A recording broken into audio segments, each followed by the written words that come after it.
give our attention to the talk number 3, and Brother Chris Russell and Rachel Russell will be covering this from the New World Translation, and the theme is How Can the Bible Help Children? And the setting is having a discussion after dinner. Hey, Rachel. What's wrong? It seems like your thoughts are distant after such a fine dinner we've had. Yeah, I know. I'm sorry.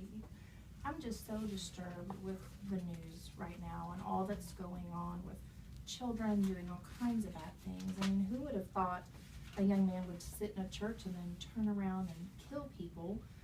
You know, it's just so disturbing. And then you've got, you know, kids just committing random acts of violence as if they have no moral compass or direction. I just can't help but to think of this negative influence that's always encroaching on Colin and Kate. I just feel like we need to do something more, Chris. I understand. And I was thinking today at work just how horrible the world scene is getting in general. At times you feel that there's really no solution that mankind could ever bring about to ease or help. But then, you know, I remembered a scripture that reflected what Paul mentioned in 2 Timothy 3:1-5. Maybe we could just turn there real quick, and that'll give us some detail and background about the world scene today. And we start there in verse 1. It says, "But know this, that in the last days critical times, hard to deal with, will be here.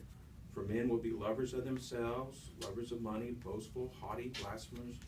Pay attention to this. "Disobedient to parents and unthankful and disloyal, having no natural affection, not open to any agreement, slanderers without self-control, fierce without the love of goodness." And we'll stop right there. So did you catch the part of the verse that talked about disobedient to parents? Right, yes. Well, so it's not really hard to wonder why all the violence and disturbing images and the stories that we read about in the news and see are so bad when it's in light of the Bible that we see here that we are in the last days, as Paul mentioned, and it would be so difficult.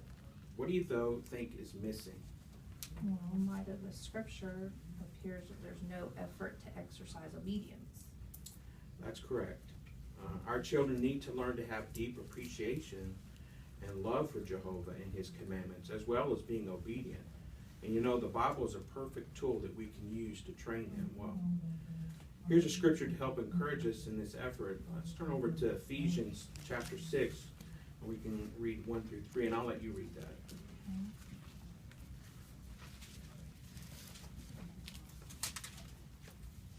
You said 1-3? Mm-hmm.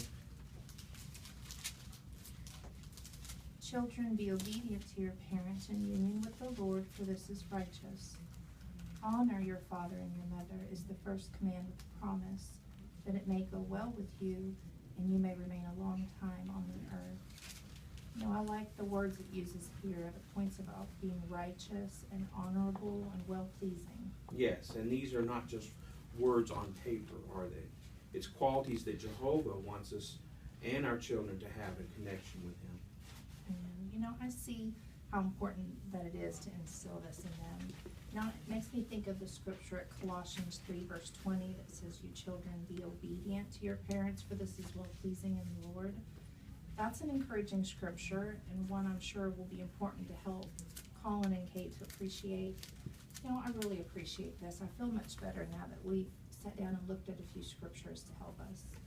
Me too, Rachel. And let's take some time and do some more research on this information, and then we can use that in our family worship night to highlight these two scriptures we just talked about. Okay, that sounds good.